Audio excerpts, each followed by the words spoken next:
Well, hello once again. This is me, Leonard Wells, broadcasting as usual from HASLINGDEN, 30 miles or some 50 kilometres due north of Manchester in the UK, on Friday the 14th of October 2011. I have a cold which I've just brought back from Romania with me, and they make good colds in Romania, so I apologise if I cough or splutter a bit while I'm talking. And my talk is in fact about travel, particularly about airports.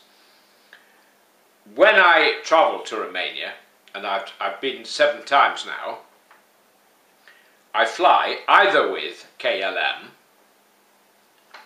or with Lufthansa. KLM is the Dutch airline, Lufthansa is the German airline. If I fly KLM from Manchester, which is the airport I use, my local airport,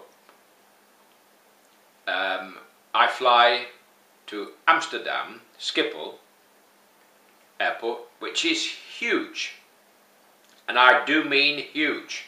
It can sometimes take nearly 20 minutes for an aircraft to taxi from its parking point at the gate to the takeoff point. Nearly 20 minutes. One time, I remember, I thought it was going to travel the whole way by road. Now, Schiphol is a well-designed hub airport. People fly into Schiphol from other places and then fly out from Schiphol to other places. It is a feeder airport, so small planes will arrive and big ones will take off to take people to more distant places, like the Far East, or South Africa, or China, or Japan. Now, it's well thought out, and of course arriving as I do from Manchester, I see it as an arriving passenger, and I don't actually arrive at Schiphol Airport from the city. I arrive in transit, which means I'm on what's called the air side. Now, one of the delights and the benefits in Schiphol Airport is that on the air side there are lots and lots of free trolleys, which you don't need a coin to separate from its neighbour trolley. They're lightweight and small. Now, if you think about it, when you're travelling, if you check all your luggage in and it goes into the hold of the aircraft, you can travel without carrying anything. But if you take only carry-on bags, or a bag rather, because normally you're only allowed one carry-on bag of a certain size, and I'm not going into that, then if it's a quite heavy bag,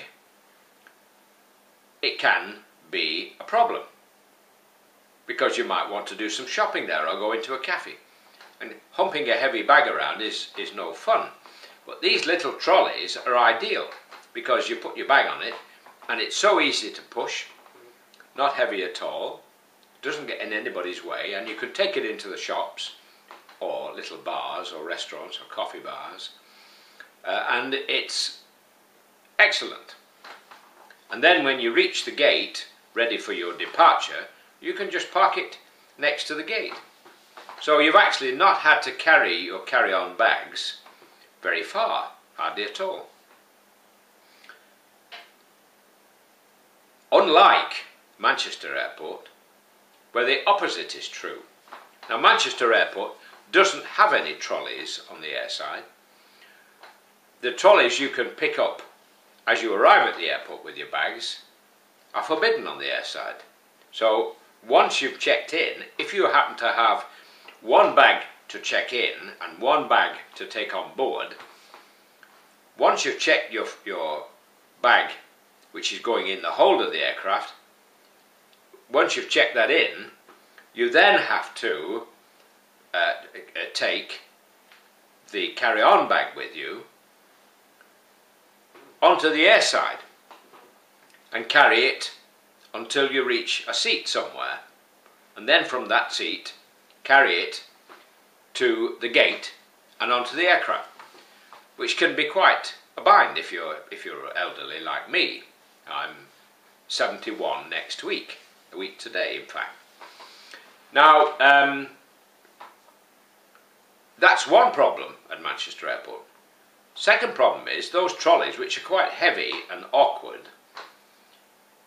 You need a pound coin to extricate them from their neighbour, because they're all chained together as they are in a supermarket. The problem is, as happened to me on Tuesday night when I arrived back from Amsterdam, I got off the aircraft with quite a heavy carry-on bag and had to hump it a heck of a distance to passport control. Then through passport control to the carousel to pick up my checked-in bag. You know, the one that goes round and round until you spot you're on. At that point, only at that point, could I get a trolley. But I could only get a trolley by putting a pound coin into the slot in the trolley to extricate it from its neighbour. As I didn't have a pound coin with me, I had to use a £5 note to get change from a machine. All the time still carrying my carry-on bag, because up to that point I hadn't got a trolley. So then my check-in bag arrived from the carousel, fortunately, and I then had two bags on the trolley. I pushed the trolley through the customs area and out into the airport. As I'd arranged a taxi, I was looking for the pickup point, but couldn't find it. I asked at a kiosk, where was the pickup point? No such thing, they don't have pickup points. The taxi has to pay £2.20 and come into the car park to collect you. I gather, I've read later, that this is some kind of security measure to prevent somebody driving a bomb in a car in through the doors of the airport. At least that's what they say. But then you have the problem that if you want to retrieve your pound coin, and most people do, you then have to find a trolley to link up to yours, so that you can withdraw the pound coin, as with supermarket trolleys. So I walked, probably getting on for 100 metres, to a trolley I could see in the distance, connected my trolley to it, retrieved the pound coin, and then had to carry the two bags to look for the taxi. I wasn't prepared to stand with the trolley and then abandon it and the pound that I'd paid when the taxi arrived. Maybe that's the idea of the airport authorities, that they make a pound every time somebody just abandons their trolley. Clever, no doubt. That's the problem with the trolleys at Manchester Airport, and the problem with the pickup point, and with the taxis having to pay to come into the car park for a few minutes to collect you.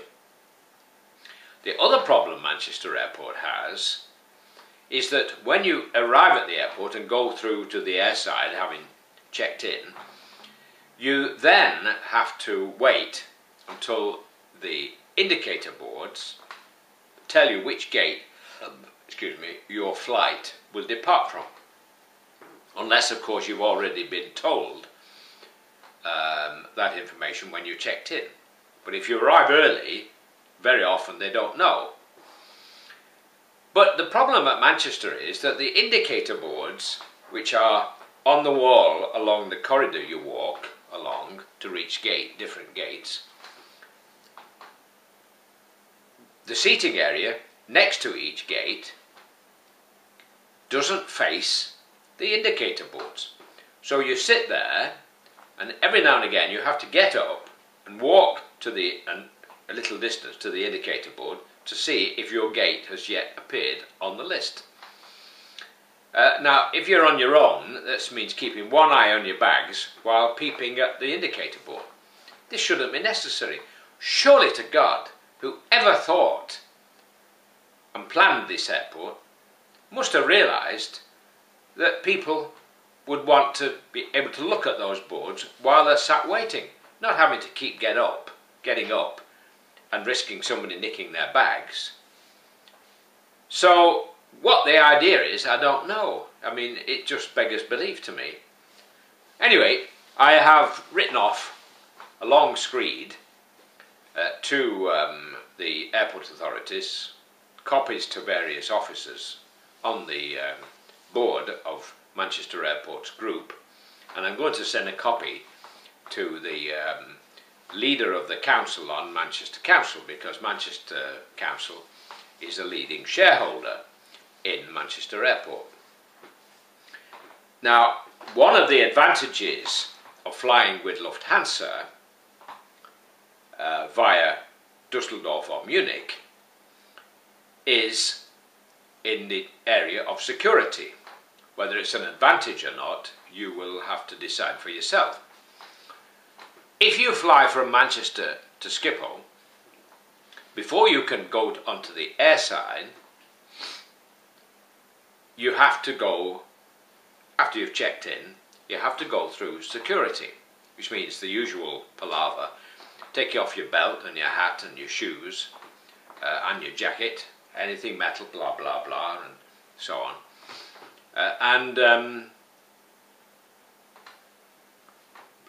Eventually board your plane and arrive in Amsterdam. But when you get to Amsterdam, when you come to the gate to check in for your onward flight from Amsterdam, you have to go through security all over again. Take off your belt and your hat and your shoes and your jacket and anything metal, blah blah blah. If you go through Germany, through Dusseldorf or Munich, they don't do that. So you check in at Manchester, do the security bit there, fly to Munich or Dusseldorf, and then you just go from the gate you get off the plane at to the gate where the next flight is, in my case to Bucharest, and there's no additional security. They are happy that you've already gone through that process. It makes for a much less stressful journey, I can tell you, because it's a bit of a pain these days. Now, whether the Germans are right in not doing the security twice, I don't know. I've heard that at Istanbul airport you have to go through security to get into the airport itself and then go through security again to check in, blah blah blah. So you pays your penny and you takes your choice. Now in my case, I have flown now 5 times with KLM and twice with Lufthansa. Twice with KLM, my bag has been delayed. My luggage, the check-in bag, has been delayed. And I arrived once in Bucharest, but my bag didn't. And of course, like a silly idiot, you stand at the carousel watching people's luggage go round in ever-decreasing circles, or so it seems, until you realise, until the penny drops and you get the message that yours isn't there. You then look for the lost property office, which in Bucharest is not very far, and go and explain that your bag has not appeared, and here's your boarding pass with the little number sequence on, the barcode. And she immediately said, your bag is in Amsterdam. Now, it's blatantly obvious to me that when you get on a plane, having checked in their bag into the hold of the aircraft, they know where that bag is. In other words, you can get on the plane and your bag doesn't. In my case, it stayed in Amsterdam. But they didn't bother telling me while I was on the plane. I suppose the idea is that I might riot or something, or might start throwing things, you know, getting angry. So they prefer to let me arrive in Bucharest, stand pointlessly watching the luggage go round and round, and then go and tell the lady, fill in a form to say where I'm staying, so that I'm far away from the aircraft and the airline when I become aware that I've got this problem.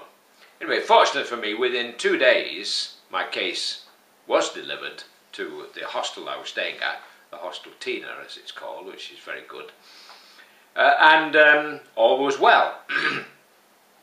On another occasion on KLM, coming back, my bag did not arrive in Manchester.